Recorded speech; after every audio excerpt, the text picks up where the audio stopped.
สบายดีท่านผู้ชมอัปเดตภาพบรรยากาศในตอนสดๆตอนร้อนๆกันพี่น้องเนาะให้ทุกคนได้เบิ่งกัน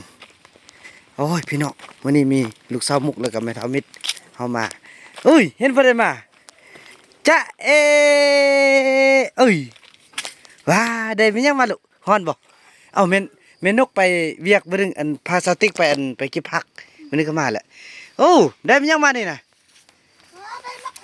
โอ้เดี๋ยวบักข้อ นี่ลูกบ้านนั้นเนี่ยลูกไปเบิ่งเฮือนเด้อลูกอยากได้หลังใดแล้วมีอันผู้ใหญ่ใจะดีเพิ่นสิซื้อโทรทัศน์ให้ลูกก็เอ้อโอ้ยขอบใจเด้อแม่เด้อขอบใจที่เอ็นมาหาลูกโอ้โด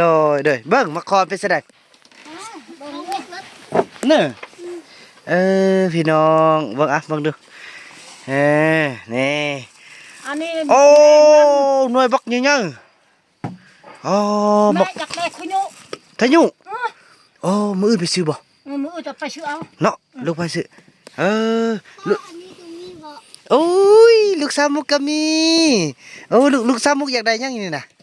ว่าอยากได้รถช้ำแม่ก็ได้เช่าก็ได้ได้ตัวนี้น้อย เอาตัวน้อยๆสันมื้ออื่นเฮาไปเลือกเอาเนาะนี่พี่น้องเอ้ยนี่เดี๋ยวมื้ออื่นลูกพาไปค่ายเราไปซื้อนั่นเนาะพิซซ่าเนาะเอารถช้เนาะโอ้ฮอดให้มื้อนี้ลูกอาบน้ำเลยบ่อาบน้ำเด้อก็ได้อาบน้ำเนี่ยบ่มีเด้ออยู่ไส มันบ่มีน้ำนะอยู่บ้านเทิงนะยินน้ำมอนมันล่ะบ่หมดยังช่วย เอาเดี๋ยวมื้อนั้นเอาไปอีพ่อพาไปค่ายเด้อค่ายเราไปซื้อทะยุเด้โอ้ดีใจนี่พี่น้องเอ้ยเอ้าแล้วซะได้จุเขาอีเต้าบ่มาอ้าวแม่ไปเก็บเอามาข้อมันแม่เอิ้นไปมันเจ็บแขนบ่เห็นเด้บ่เห็นบ่เห็นห้อยเอ้าแล้วอันเต้ากับจอมบ่อยู่นำลูกบ่ได้อยู่ลำลูกชาวไปมันเตอบ่เห็นอ้าวบาดนี้บ่เห็นออกมาลูกชิมาเวคือเก่าแล้วอันไอ้นู่นเด้ไอ้นู่นนี่ก็น้องกับเอื้อยอายอุ่นนู่นกับผู้น้องนี้อยู่นำกันก็อยู่นำกันว่าไปมาบ่เห็นบ่จวบอ้าวแล้วแม่นิดก็มาก่อนสันลาดไปใส่สันเอาแม่แน่ลาดอายอตายก็เองเห็นเนี่ยลูกแม่ไปนี่แม่นี่แม่ก็ไปซอกเนาะแล้วลูกบ่เห็นได้แท้ลูกบ่เห็นแท้ไอ้นู่นก็อยู่หั่นเดี๋ยวนี้หั่นนั่นเต้าเนาะเต้ายงจอมไปหาลูกเดี๋ยวนี้น่ะแล้วเขาไปใส่หวังพ่อแม่อยู่โรงงานเนาะตายคักอันลูกคิดว่าอยู่นำลูกบ่อยู่เนาะบ่อยู่ก็แง่นเบิ่งก็บ่มีคนที่ไอ้นู่นนำเฮาชงคนวานหันกูบอกว่าเห็นลูกพ่อวานมันบ่เห็นไปสิเด้อฮู้เสร็จพี่น้องบัดนี้เธอว่าเด็กน้อยบ่เห็นแล้วอีแม่มาทางห้วยเมียงบ่หรือทางอันห้วยห่างเก็บเอามักข้อนี่เอาลูกมาติห้วยเมียงมาไปมันบ่เห็นกับห้วยพื้นหันห้วยใหญ่หันก็บ่มีห้อยซอกบ่มีเลยชอกบ่มีเอิ้นไปสิเด้อก็บ่เอิ้นต่อมีเจ้านี่ป้าไปสิเด้อฮะแล้วลูกก็มาทางกกให้เนาะอ้าวเสร็จบาดนี้เด็กน้อยไปใส่หวังลูกมาเมื่อค่ำนี้ลูกมาแม่ไปคนโยไปแม่แงนมาตั้งหลังก็บ่เห็นไปแม่ก็กลับมาอีกมาอยู่คือเก่าอีกป้ามันเข้าไปใส่บ่ฮะมันเข้าไปสิเด้อฮะแล้วพอวันก็ว่าไปฮอดหันเนาะแล้วก็ขึ้นไปพุ่นเนาะพอวันก็ว่าไปชั้นว่าพันอยู่หุ่นพอวันนี้ว่าพันไปชิงชี้ก็ว่าอย่าไปฮอดนั่นก็อย่าลองมาอีกลบไปหันไปสิเด้อฮะไปใส่ว่าเว้ยแม่ไปช่อเอิญอยากแท้ไม่ไฟปลามไปจูไปบ่แม่นไฟไหม้เขาบ่ฮึเฮ็ดจังได๋ขึ้นฮอดร้านให้น้อกูทอดร้านแน่ร้านว่าบ่ฟังเด้น้อร้านบ่ฟังอยู่บนหือนี้น้อเขาขึ้นฮอดอันลุงมุกลูกแล้วเขาก็ว่า เขาว่าไปหาลูกมุกแต่ว่าก็ว่าแหละเนาะ อืม น่ะบ่เห็นเนาะ บ่เห็น เอ๊ะไปใส่ มาว ะ นอนซ้ำคืนก็บ่เห็นออกมาซ้ำ หนึ่งปาดเสร็จพี่น้องบ้านนี้เฮ็ดอันใดเนา เงิ ะ นไปเงินมาเลาะ อืม เงินหันก็บ่ อื มี มแล้วนี่อันลูกเห็นพ่อคำน้อยบ่ ลูกบ่เห็น แล้วบ่เอ็กเห็นบ่ อี เห็น เอ็ก ไป ก็ หุ้น อีเอ็กก็มาทางนี้ อืม ก็ว่าบ่เห็นบ่จวบเอามาคอก็ว่าบ่ได้โอเอโอจอแจ๊บ่มี อืม เฮา บ่ ก็ เห็ บ่ น มีจ้อยแจ๊กบ่มี โอ้ตายเฮ็ดซะได้ว่าหึลูกอันอีพ่อละคิดว่าไปอยู่นำลูกก่อนนะบ่อยู่เนาะ บ่อยู่ แม่นบ่เห็น จ้อย เห็น แจ๊ก นี่ก็อยู่นำกันอูความนี่ก็ลงมาอีก ป้าเฮ็ดซะได้ว่ายันเซาลีสิให้ขึ้นหาลูกเฮ็ดซะได้หึเฮ็ดอันใดเนาะบ่นี่ ไปเอิ้นมายากแท้บ่ได้เอิ้นต่อกัน อืม หันก็บ่มี ไฟไม่ปลามไปโอ้แม่ไปแม่นอูดควันกับปานนันเอิ้นกับปานนันไม่พอลูกคืนอู้เอิ้นไปแม่ไฟอูดไปแม่ตกน้ำแม่ลอกไปที่ อื นั้น ม ลูกข้างอยู่ห้วยหา โอ้ ช่องหัน อืม ซ้ำคืนแล้วกลับขึ้นมาเห็นแม่เว้าขึ้น โอ้ แม่บอกนี่ซะนี่ขึ้นนี่ว่าบ่เห็น อืม อีจอมอีเต้าอีย่องก็บ่เห็น อืม มาคนเดียวมาไปเอามาเข้อมาเห็นเจาะลูกสองคนทำเฮาว่าบ่เห็นว่าเฮามา อืมอันลูกอันนี้ละปะน้ำอื่นที่พ่อพาไปซื้อเอ็มพีซามเนาะมาซื้อนำกัน แล้วอีแม่คือกันเนาะ แม่ข อื ตั ม น มาเอาไว้เด้อลูกพาไปค่ายเด้อค่ายเราไปซื้อเอ็มพีซามป้าเด็กหน่อยเนาะพี่น้องเอ้ยบ่เห็นพี่น้องจักไปอยู่ไสเนาะขึ้นว่าอยู่นำลูกสาวมุกกับบ่ได้อยู่ป้าสิตัวอันเซาลีไว้จังได๋เนาะบัดนี้เนาะตัว แล้วอันคำน้อยบ่เห็นเนาะเดี๋ยวนี้เนาะ คำน้อยก็บ่เห็น แต่บักเอกเห็นแล้วเนาะ บักเอ๊ะเห็นแล้วมาล อืม อีกิ้งกับแม่มิดมา อืมวาดเห็นแล้ว บ่เห็นไปสิเด้อหมด เนาะนี่ลูก วาดบักคำน้อย นี่ลูกอันบ่สิลิ้นบุญแล้วลูกมาอยู่นี่เด้อบอกพ่อบอกแม่มาแล้วนี่อีพ่อนี่เห็นบ่เฮือนแล้วก็เฮาเฮ็ดแบบลิ้นขบุญนี่นะในอีพ่อพาลิ้นขบุญแล้วพวกลูกอยู่เฮือนคนละหลังแล้วเพิ่นสิมายามเพิ่นเอาเงินมาให้ก็เด้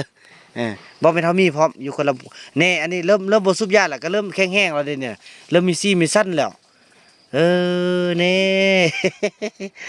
โอ้ขอบใจได้อลูกเด้ออีพ่อขึ้นฮอดลูกก่อนแท้ว่ะไปเลย น้อแล้วไอ้นุ่นบ่มาซ้ำมื้อนี้ ไอ้นู่นบ่มาอยู่ป่าหั่น อืม ดินอยู่ป่านู่น เล่นผู้เดียวเลย อยู่คนเดียวแม่ลูกสองคน เออ อีเอ็กก็มาบักนี่ก็มาบ่เห็นมาซ้ํ เออ ไก่เป็นแปะนำแปะอีเซยอยู่ ป้าเนาะแล้วเด็กน้อยหั่นแล้วเดี๋ยวนี้ลูกอันเปมาขอมานี่มาทางห้วยเมียง ไม่มีอะไม่มีเอามา เออ ไม่มีเอามาเอาคกเอาซันนี่มาให้พ่อนำไปซื้อเอาเอง เด้อนี่มาลิ้นนำแล้วแน่มาขอ พ่อ มาขอว่าจังได๋ก็ภาษาเฮาน่ะลืมละ ฉันละ สะเลาะ ฉันละ สะเลาะเอาสะเลาะไปกินเด้อ ลงมามาอยู่แปะก็แปะ มานั่งเล่นนี่พ่อ ม่วงเยอะเร็ว นั่งมักม่วงเป็นลายๆเนาะปีนี้เนาะ กูอยู่ที่คือเก้ากูไป อีติ๊ก ก็ได้นอนนำแม่ เออน อนอยู่หัน ลูกอันอีพ่อก็เลยเป็นนั่นน่ะแม่นมิด อ่ะ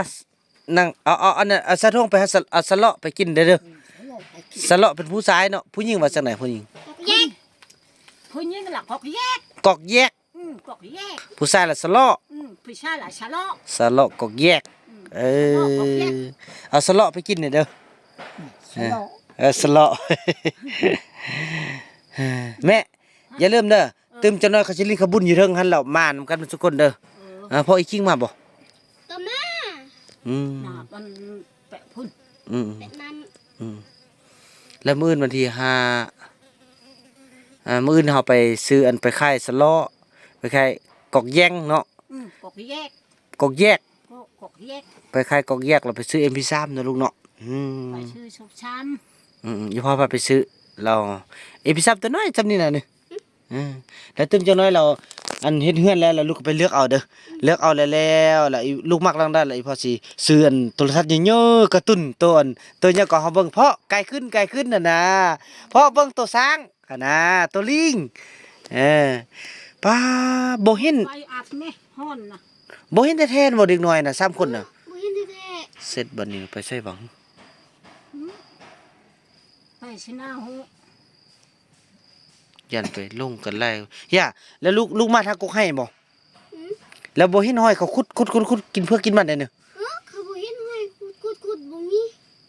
ป้าน อนเท่งหันก็หันแม่กูลงมาเขาบ่ได้ขุดเป็นมันบ่นี่ มามันเตอนี่ก็บ่เห็นขุดมัน เอ๊ะเนาะมันเข้าไปใส่บ่เฮ้อ เขาไปสิเด้อหู อีแม่ก็บ่ตัวเนาะ อ้อแม่ก็บ่ตัว ขึ้นฮอดลาดเลยเนาะ กูทดลาน เอ๊ะไปใส่บ่พี่น้องเอ้ยเนาะเฮ็ดซะได้บ่ไปใส่เนาะลูกๆเอ้ยเสร็จบาด ไป นี้ สิเด้อหูกูทอดลานแม่ไปก็บ่ได้ไปนำแม่กล อืม อันไปนำแม่กลนี่ก็กลับมาอีก ไปเก็บเอา ติ๊กให้ไปเก็บผักอันนั้นน่ะแม่นกมันนึงก็มาแหละป้าเนาะเด็กน้อยนี่ไปใส่บ่เฮ้อคือนำกันดีๆดู แม่ก็คืดนำกัน ไปสิเด้อหูไปสิได้หู ป้าเนาะตายคักบาดนี้นะเสยเด้อ แหมอยู่นำกันหลายคนมีความสุขเด้จะอึมเวิกล่ะจะอึมเวิก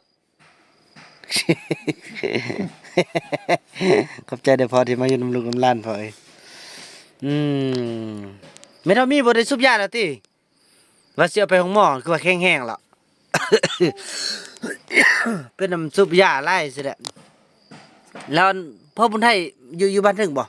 ยู่อดไทยอนเข่งอะ อืม พ่อบุญได้ก็มาจะลืม โอ้ลืมแล้วมาหมด โอ้มาและไกลพุ่น ไก่พุ่น เอาซัดไปพุ่นหรอก บ่ ซัดบ่แล้วเถอะ บ่แล้วเถอะ พี่น้อง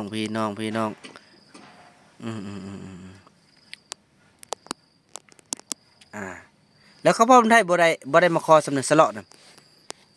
ก็ได้ ไป มาข ก็ อ ได้ ไป วะ เอาไปขายพุ่นหรอก ไปขายบุญ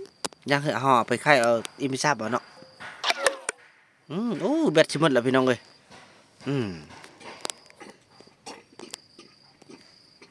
เธอนั่นแหละพี่น้องเนาะเธอว่าหมดเลยบ่บ่นำคิดว่า โอ้เขาสุบยา คิดว่าลูกๆสิไปอยู่นำลูกมุกกับบ่ได้อยู่พี่น้องเอ้ย ก็บ่ได้อยู่ก็บ่เห็น เนาะจักไปเซิเนาะ ไปใส่ ติดตามกันต่อไปพี่น้องคลิปนี้บ่าวนำขออนุญาตจุกคลิกสำนี้ก่อนแล้วพบกันใหม่ในคลิปต่อไปเนาะคลิปนี้บ่าวนำขอกล่าวคำว่าสบายดี